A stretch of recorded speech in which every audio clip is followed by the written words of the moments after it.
Heading आपको पढ़ाते हैं हम संकुलन क्षमता। क्या पढ़ाते हैं बेटा? संकुलन क्षमता। ठीक, इसको इंग्लिश में कहते हैं संकुलन मतलब पैकिंग और क्षमता efficiency, packing efficiency. Packing efficiency इसलिए शार्ट भाषा में पीई कह सकते हैं। ठीक है, तो देखो संकुलन क्षमता होती क्या है। क्रिस्टल जालक में अवयवीकरण क्रिस्टल जालक के कुल आयतन का जितना भाग घेरते हैं। जैसे जालक जो था हमारा, जैसे एससीसी था, बीसीसी था, एफसीसी था, ईसीसी था, तो इनमें जितना भाग घेरते हैं, तो क्रिस्टल जालक में अवयवीकरण क्रिस्टल जालक के कुल आयतन का जितना भाग घेरते हैं। क्रिस्टल जालक तो जानते हो बेटा, जालक तो देखे ही हैं सभी। एससीसी वाला भी देखा है, ये देखो एससीसी वाला। ठीक, फिर इसके बाद में देखो ये बीसीसी वाला। बीसीसी में देखा होगा केंद्र पर कण होता है। फिर उसके बाद में आपने देखा होगा एफसीसी। एफसीसी वाले में बेटा क्या होता है, कोने पर 8 कण होते ही होते हैं और साथ में फलक पर, प्रत्येक फलक पर 6 कण होते हैं। ठीक, फिर इसके लास्ट में ईसीसी। ईसीसी में देखा होगा कोनों पर 8 होते हैं और साथ में क्या होता है, प्रत्येक फलक यानी 2 विपरीत फलकों के केंद्र पर होता है। 2 विपरीत फलकों के कहाँ होता है, केंद्र पर। तो ये बात समझ में आ गई बेटा। तो संकुलन क्षमता निकालनी यानी वो जालक में कण स्थान घेर कितना रहे हैं, यानी कितना वो घेर रहे हैं। क्रिस्टल जालक में अवयवीकरण क्रिस्टल जालक के कुल आयतन का जितना भाग घेरते हैं। क्रिस्टल जालक में अवयवीकरण क्रिस्टल जालक के कुल आयतन का जितना भाग घेरते हैं उसे क्रिस्टल जालक की संकुलन क्षमता कहते हैं। क्या हमने बताया बेटा? क्रिस्टल जालक में अवयवीकरण क्रिस्टल जालक के कुल आयतन का जितना भाग घेरते हैं। क्रिस्टल जालक में अवयवीकरण क्रिस्टल जालक के कुल आयतन का जितना भाग घेरते हैं उसे क्रिस्टल जालक की संकुलन क्षमता कहते हैं। उसे क्रिस्टल जालक की संकुलन क्षमता कहते हैं। तो हमने क्या बताया बेटा? क्रिस्टल जालक में अवयवीकरण क्रिस्टल जालक के कुल आयतन का जितना भाग घेरते हैं उसे क्रिस्टल जालक की संकुलन क्षमता कहते हैं। अब देखो संकुलन क्षमता का बेटा सूत्र क्या होता है। संकुलन क्षमता पैकिंग एफिशिएंसी बराबर संकुलन क्षमता का सूत्र होता है अवयवी कणों का आयतन, यानी जो अवयवी कण होंगे, अवयवी कणों में पता ही है तुमको, परमाणु हो सकता है, अणु हो सकता है या आयन हो सकता है। अवयवी कणों के आयतन। ठीक, अवयवी कणों के आयतन बटे एकक कोष्ठिका का आयतन, एकक कोष्ठिका का आयतन और गुणे 100। ये बेटा फार्मूला होता है। अब तुमको एक बात बताएं बेटा, हम संकुलन क्षमता का सूत्र होता है संकुलन क्षमता बराबर अवयवी कणों के आयतन गुणे 100 एकक कोष्ठिका का आयतन। ठीक, परिभाषा क्या इसकी बताई? क्रिस्टल जालक में अवयवीकरण क्रिस्टल जालक के कुल आयतन का, क्रिस्टल जालक में अवयवीकरण क्रिस्टल जालक के कुल आयतन का जितना भाग घेरते हैं उसे क्रिस्टल जालक की संकुलन क्षमता कहते हैं। क्या परिभाषा हमने बताई? क्रिस्टल जालक में अवयवीकरण क्रिस्टल जालक के कुल आयतन का जितना भाग घेरते हैं उसे क्रिस्टल जालक की संकुलन क्षमता कहते हैं। अब तुम सूत्र से ही अगर परिभाषा बनाना चाहो, इसी सूत्र से मान लिया परिभाषा बनाना चाहो, तो क्या लिख दोगे परिभाषा? अथवा मैं दूसरी परिभाषा, ध्यान देना, क्या लिख दोगे? अवयवी कणों के आयतन तथा एकक कोष्ठिका के आयतन के अनुपात को, बटे में है तो अनुपात है तो बोलेंगे, अवयवी कणों के आयतन तथा एकक कोष्ठिका के आयतन के अनुपात को संकुलन क्षमता कहते हैं। ये परिभाषा अच्छी लगे तो यही लिख लो। ये तो सूत्र ही से है बेटा, रटनी भी नहीं। सूत्र देखो, परिभाषा बना दो। क्या परिभाषा बताए? अवयवी कणों के आयतन तथा, नीचे वाला बोलो, एकक कोष्ठिका के आयतन, अब बटे में है तो क्या बोलोगे? अनुपात। अवयवी कणों के आयतन तथा एकक कोष्ठिका के आयतन के अनुपात को संकुलन क्षमता कहते हैं। क्या परिभाषा बताई संकुलन क्षमता की? अवयवी कणों के आयतन तथा एकक कोष्ठिका के आयतन के अनुपात को संकुलन क्षमता कहते हैं। जो पहले बताई वो भी लिख लेना, अथवा में ये भी लिख लेना, जो तुम्हें समझ में आए वो याद कर लेना। ये तो तुम्हें कतई समझ में आ गई होगी सूत्र वाली, सूत्र से आराम से बना सकते हो। अवयवी कणों के आयतन तथा एकक कोष्ठिका के आयतन के अनुपात को संकुलन क्षमता कहते हैं। अब देखो बेटा, अवयवी कण बेटा होते हैं गोल और कणों की संख्या निश्चित भी अलग अलग होती। जैसे एससीसी है तो उसकी अलग होगी, बीसीसी है तो अलग होगी। तो संकुलन क्षमता डायरेक्ट पीई लिखे दे रहे हैं। पीई बराबर अवयवी कणों की संख्या, अवयवी कणों की संख्या बेटा ध्यान देना, और गुणे एक कण का आयतन। कण कैसा होगा बेटा? गोल होगा।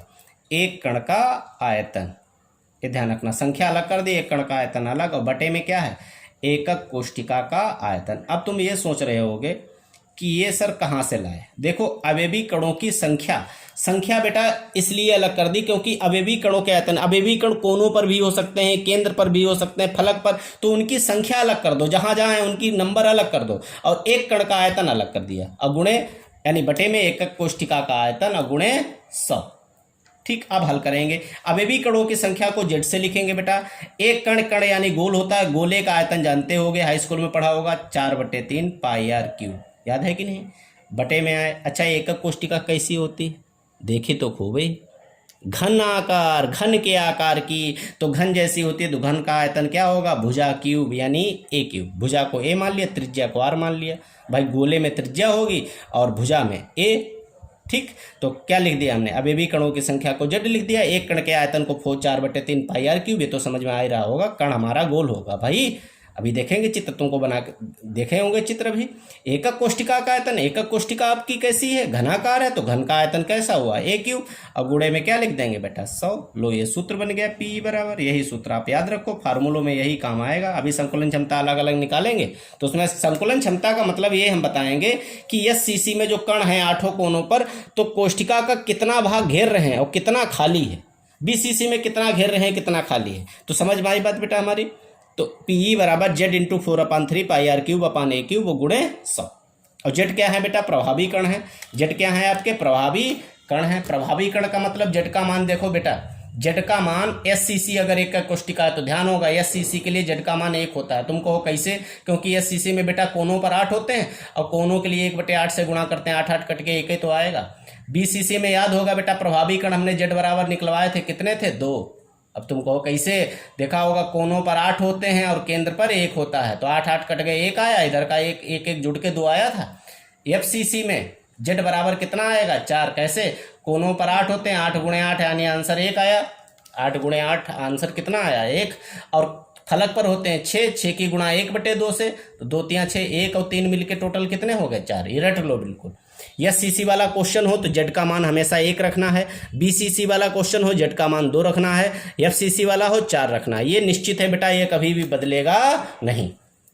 तो याद हो गया बेटा, प्रभावी कण ध्यान हो गए, तो पिछले भी चार्ट में करवाए थे हमने 1-2 दिन पहले। एस सी सी में जेड का मान यानी प्रभावी कण 1 होते हैं, बी सी सी में जेड बराबर 2, एफ सी सी में जेड बराबर 4। ठीक है, ये बात ध्यान रखना, जेड के मान ये याद कर लो। एस सी सी वाला क्वेश्चन हो 1 रख देना, बी सी सी वाला हो जेड बराबर 2 और एफ सी सी वाला हो जेड बराबर 4। ठीक है, चलो संकुलन क्षमता की परिभाषा याद करके सुनाओ बेटा। ठीक, पिक भेज देंगे तो लिख भी लेना।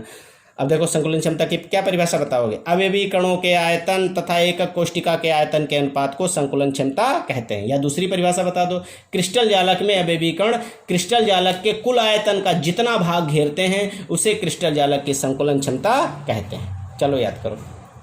तो आप लोगों को पढ़ाते हैं बेटा एस सी सी की संकुलन क्षमता यानी आद्य एकक कोष्ठिका की संकुलन क्षमता। अब इसमें ध्यान देना, आद्य एकक कोष्ठिका की संकुलन क्षमता कैसे निकालेंगे बेटा, इसको समझना ध्यान से। जैसे आपने एस सी सी एकक कोष्ठिका बना ली, एस सी सी एकक कोष्ठिका बना ली, ध्यान देना। एस सी सी एकक कोष्ठिका में कहाँ कण होते हैं, सिर्फ कोनों पर। कहाँ कण होते हैं बेटा, कोनों पर सिर्फ। अब देखो ये आपने एस सी सी एकक कोष्ठिका बना ली, ठीक, एस सी सी। और इसमें कहाँ कण होंगे उपस्थित, कोनों पर। तो कोनों पर, कोने कितने होते हैं, 8 कोनों पर 1 कण उपस्थित कर दिया तुमने, 8 कोनों पर 1 कण बेटा उपस्थित कर दिया। ये 8 कोने हैं, 8 कोनों पर 1 कण। ओके, ये बात हमारी समझ में आई। यानी एस सी सी एकक कोष्ठिका में हमने क्या किया, 8 कोने थे तुम्हारे, देखो 8 कोनों पर 1 कण उपस्थित कर दिया। आप देख रहे होगे बेटा। अब हमें ये पता करना है, ये जो कण है ये बेटा पूरे गोल टाइप के होते हैं, पूरे गोले जैसे एक दूसरे में चिपके हुए होते हैं, और एक दूसरे में ये चिपके होते हैं। जैसे ये जो कण है ये पूरा गोल होता है और ये केंद्र मिले हुए हैं एक दूसरे के। ये दिखाए इसलिए पूरे नहीं जाते हैं, अगर पूरे हम 8 गोले बनाए बेटा तो चित्र फिर बना नहीं पाओगे, तुम कंफ्यूज हो जाओगे। तो बेटा इस लाइन को, जैसे ये दोनों हैं कण, इन कणों को दिखा कैसे सकते हो, इन कणों को आप इस तरीके से दिखा सकते हो। हम बताएं, ये गोल, ये कण और ये कण दिखा रहा है, देखो ये गोल हैं, जैसे ये ऐसे समझ लो, ये गोल हैं बिल्कुल, ठीक। अब गोल हैं और ये लाइन कहाँ से आई, जैसे ये केंद्र हैं, इन गोलों के केंद्रों को जब मिलाओगे तब ये भुजा आई है, ऐसे समझो। ये घन की भुजा है तो घन की भुजा को क्या कहेंगे हम लोग, ए और इधर एक केंद्र, ये भी घन की भुजा केंद्रों को मिला है, तो घन की यही तो बना है चित्र इधर वाला। तो यहाँ पे ये क्या हो गई दूरी ए। अच्छा ये बताओ, ये गोले बने हैं तो गोले की त्रिज्या आर होती है, इस गोले की त्रिज्या भी आर होगी, इस गोले की त्रिज्या भी आर होगी। अच्छा बताओ आर और आर मिलके कितना हुआ टोटल? जब आर और आर मिले, देखो ये भी त्रिज्या आर है, ये भी त्रिज्या आर है, ये भी त्रिज्या आर है, तो आर और आर मिलके कितना हुआ टोटल बताओ? 2r। इसका मतलब जो घन की भुजा है वो 2r के बराबर है। बात कुछ समझ में आई हमारी कि नहीं? बताओ बेटा। हमारे कहने का मतलब ये है कि जो पूरा घन बना हुआ है इसमें जो कण है हमारे गोल है। जैसे ये भुजा है, ये भुजा कब मिली? जब इनके गोलों के केंद्रों को मिलाया है। पूरे गोल, अब तुम कहोगे गुरुजी पूरे गोल क्यों नहीं? पूरे गोल बेटा इसलिए नहीं दिखाए जाते हैं क्योंकि फिर चित्र बनाना बहुत ही कठिन होगा, इसलिए उनके सेंटर ही दिखाई दिए जाते हैं थोड़े थोड़े गोल गोल, कि यहाँ पे गोला है और इनको जब मिलाया है हमने तब ये घन की भुजा तैयार हुई। ये देखो ये दो गोले थे, ये दो गोले हमने अलग बना दिए, इनके केंद्रों को मिलाया तो भुजा कितनी तैयार हुई? ए। ये पूरी भुजा तैयार हो गई। इस भुजा का मान घन की भुजा यानी ए है। ठीक। अब दो त्रिज्याएं आई इनमें, तो आर और आर आधी आधी त्रिज्या मिलके कितनी हो गई? 2r। इसका मतलब घन की भुजा 2r के बराबर है। जब घन की भुजा 2r के बराबर है तब एक बात और ध्यान रखिए बेटा, आपको अभी हमने बताया है कि z बराबर कितना होता है? प्रभावी कण z बराबर हमने मान 1 बताया है, ध्यान होगा अभी बताया था। अब हम लोग निकालेंगे संकुलन क्षमता, ध्यान देना यहीं पर, SCC की संकुलन